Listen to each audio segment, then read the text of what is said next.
Okay, in this video, I want to talk to you about the person who is in a relationship, specifically, like if you're in a romantic relationship with somebody who has borderline personality disorder, and I want to address your codependence. So first, let me just start off by saying, borderline personality disorder is a very serious mental illness. That's not a condemnation, like many other illnesses and issues. There is treatment for it. So if you do have borderline, seek professional treatment. There is, from what I understand now, there's a very good recovery rate for, there's very good targeted therapy for borderlines. If you get targeted therapy, you can recover, you can be in healthy relationships and have jobs and all the things that you'd like to have. So go get help. If you're interested and you have BDP, you can hear what it's like for somebody on the other end. If it'll help you understand more and motivate you to get more help, so be it. But for those of you who are in a relationship with somebody who has borderline personality disorder, you are in fact a codependent, which means that you have some emptiness and some loneliness, and you have an inordinate need for love and attention. This may come from your childhood. You may have not gotten enough love as a kid. You may have been in a dysfunctional home, alcoholic home, or something like that, where you're already just this big black hole looking for love. But you don't have borderline. You may have borderline tendencies. Most codependents do, a little here and there. But you have a sense of self. Borderlines do not have a sense of self. But you have a sense of self no matter how damaged it is. And so you're able to do things like make promises and follow through with them, devote to others. You have empathy. You have things that borderlines don't have, at least to the degree that you do. Again, borderlines are humans, and not all borderlines the same. I think I was with one who was very extreme, and I was with one who was the quiet borderline, which made it even more insidious and hard to catch because they don't rage, and so it's very confusing. But she would break up with me literally every other week. Sometimes every other day she'd break up with me. I mean, it was really traumatic for me and very confusing. So you have borderline, and you have a borderline spouse or girlfriend or boyfriend, significant other, and you are codependent, which means that you are aware that something is really different and unusual about this person. You are aware that it is a very painful place to be, and that you are addicted. What you are addicted to is the phase that is called the favorite person, where they idolize you. And what it means is that they're looking at you with, glassy eyes, and you're the perfect person, and they love you more than anything in the world. They are showering you with love. They are showering you with attention. The sex is unbelievable, right? And when you are in that phase and they are giving you back rubs and foot massages and cooking you dinner and having sex with you and listening to you, because then that makes you tell them how wonderful they are, which is what it's all about, by the way. All of that good stuff, they do enjoy doing it, but they're doing it to get you to love them. And when you love them, then they feel good. So they'll do. In fact, my ex said, I want to be with a strong male presence, and I want to really give to him and make him feel happy, because when he's happy, I can sit in that happiness and feel it and enjoy it. At the time, I didn't know what borderline personality disorder was, so I just thought she was just a really devoted, loving, feminine partner, like unbelievably so. But in reality, she was saying that she was dependent upon other people's moods for her to feel good. And she was going to try and create that in me, so that because I do have a sense of self, that I would radiate that love and happiness, and then she could sit inside of it and feed off of it. So bear in mind that borderlines are like succubi. They will create positive feelings in you so that they can consume them. because they can't create it within themselves. That's why in the idolization phase, if you really think about it, it's very draining. It's really wonderful, but afterwards you're really drained. I had pictures of myself during the first few weeks I was with her, and I couldn't believe what I was looking at, because you could see in my eyes how drained I was, and there was this smile on my face. But that's what's happening. So you're not really being loved in that phase. They're not really loving you. They are creating a response, a loving response in you, and then they are sitting in it and feeding off of it. That's why when you do get drained, because after a while you can't keep it up, you can't keep creating the loving feeling for them. You will get drained, you might get cranky, you might get in a bad mood, and they will take that as a full-blown rejection the exact same way a 2-year-old will take it if mommy and daddy has a harsh tone in their voice. The 2-year-old will cry because daddy went, hey, he yelled. Or, mommy stepped on something, or mommy is having a bad day and, isn't loving and snaps at the child, or is not in a good mood, the baby will start crying. That's exactly what's happening. But because they're an adult, that crying turns into, I hate you. And so for full-on borderlines, they'll start throwing things at you, because they feel because you've triggered them. The quiet ones will go away and sulk, or they'll break up with you and sulk. So you are addicted.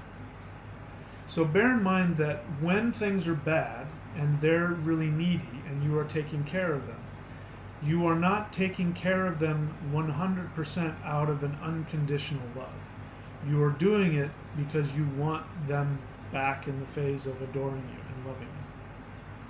And so you need to be aware of that, because somebody who is complete within themselves, when they experience this 1 or 2 times, they're like, hey, you know what, this isn't right, I'm not going to do this. And as a result, the borderlines will not target them, because they'll be able to sense. They're very intuitive. They'll be able to sense if you are codependent or not, and they will target you and they will go after you. Especially, like if the girlfriend I had was so beautiful and so charming. Everybody, especially younger men, were just younger and older men specifically, right in her face all the time. And she had a huge ego about it. But she could tell, and then because she knew she could get whoever she wanted. Part of that is because she only wanted people who were going to be, her fix, who were going to be codependent. And the thing is that when they're done with you, no matter how much you've given to them, no matter how much you've sacrificed, when they decide they are done with you, they will discard you. And they will not remember any of the good things that you've done. Not really. The other thing you need to know is that their emotions, in essence, are not genuine, because a genuine emotion lasts. It takes root and it lasts. They don't have, like a 2-year-old, they don't have that ability. They do have a sociopathic disconnect from you. Even if they are able to empathize, the empathy they have is superficial and will not last. So if you think that you're going to be there for them in their need, and they will, in the moment, thank you like a 2-year-old, thank you, I love you, thank you for taking care of me, I love you, you're a good person, you're my favorite person, they will have that honest response in the moment. But if you're doing it with the assumption that we all do on an unconscious level, that it's going to create an empathy and a devotion that will last into the future, because this is what we do. When we give, we are investing. We're investing in that person, but we're also investing in creating a relationship for the future. And so normally when you've been there for somebody, they will say, you know what, you were there for me, I'm going to be here for you. Borderlines don't have that ability. In fact, my ex said to me once, because I had spent all afternoon pouring into her, taking care of her, loving her, and then I was drained and I was needy. And I said, hey man, I spent all afternoon giving to you. I just need a little bit of love and affection. Her response was, and I quote, "I'm not going to just drop everything and be there for you," unquote. Another one was, we had planned on being together later that night, and she had promised happy, sexy, beautiful times because I had again spent 48 hours taking care of her, and she volunteered this, hey, come back later today and I'll do this for you. When that time came, she said to me, and I quote, "I don't feel comfortable giving to you." That is the borderline. The borderline gives for one reason and one reason only. They want to feel your happiness. They can't give 100% out of themselves because you need it. They can't do it. Even if, no matter what they say. And we're talking about true borderline. Maybe somebody who has borderline tendencies, it might not be the case. Pure borderline, they never do anything except for how, just like a 2-year-old, their narcissistic needs. Being a narcissist, everybody has narcissism. Being the classic narcissist is something different. But borderlines are very narcissistic. They are at the level of a 2-year-old. They have that kind of narcissism. They're not evil. They're not bad. They're not planning your demise. They don't mean to do you any harm. The same way a 2-year-old does not mean to do you any harm, when in 1 minute they're loving you and in the next minute they're pinching you and biting you because you're not doing what they want. That's what you're dealing with. So you will never get them to love you. At best, you will be in their idolization phase and they will be happy because you're making them happy. But everything you give is not storing up. They're not going to eventually realize, oh my God, he's the one. Oh my God, she's the one. I'm going to devote myself to you. They don't think like that. No matter what's going on in the moment. They can fantasize in the moment when things are good about the future, and they'll talk about the future, and we're going to get married, and we're going to do this, and we're going to have this, and we're going to create that, and we're going to do this. It's only, they've got the intellect of an adult who's able to fantasize, but it's not taking root. It's not taking hold. It will not result in any actions. Not that you can depend on. Now, the thing is, you never know, because sometimes they will follow through, but again, there's no rhyme or reason, and this will drive you crazy. You will never know, and if you know, this is the addiction. So you're in this because you're trying to distract yourself from your own issues. Trust me, you've got major issues you're not dealing with, or you wouldn't be with a borderline. What happened with me was that I grew up in an alcoholic household, so all of that codependent stuff is already in there. But I've been in recovery for almost 40 years.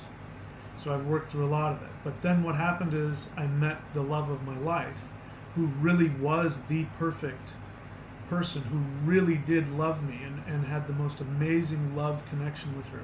And unfortunately, she died. And so I was so devastated and so saddened by that, and the emptiness that I've been looking to find her replacement. Well, that's my fault. And then this borderline came along, and during the idolization phase in the beginning, which in the beginning it lasts longer, because they have more reserve and more ability to tolerate their negative feelings in the beginning. But after a while, they'll lose that ability, and then boom, comes the devaluation, like that. For me, because I was looking for that, that's what I was looking for. And then once I was hooked in, it was over. And I was stuck, and I was dependent. I was dependent upon that. So, again, if you're giving and being patient and loving because you think it's going to turn into something, it won't. What I have learned is that the deeper the intimacy that is created, the stronger and faster the rejection will come. When they reject you, they will always have a very good reason. There was something you did or something you said that was really awful and horrible. And they will throw it in your face. And they won't, like a normal person, go, when you had a really great time the other day, but there was that one thing you said that made me feel kind of sad, or made me feel this, and you work through it. That one thing that you said, if it was in an intimate moment, they'll only remember that, and that's what they're going to use to devalue you. and they will hurt you. They will hurt you when you are the most vulnerable and when you need them the most. And that is because they cannot tolerate their own vulnerability and need. They're projecting that self-hatred onto you. Okay, so that's the other thing you need to know, is that it has nothing to do with you. It is all about their own internal self-hatred and insecurity, and they're projecting that onto you because for whatever reason, either the intimacy is scaring the hell out of them, or you're not, dangling the plastic colorful keys in front of their eyes that's getting them happy. In fact, I remember I was with my ex and we were watching Saturday Night Live, and the Trump impersonator came on and he made the funny face. She laughed continuously, didn't even listen to any of the dialogue. It's just because he was making a funny face, and I thought I was with a 2-year-old. She was acting emotionally exactly like a 2-year-old. That's who you're with. Nothing wrong with that.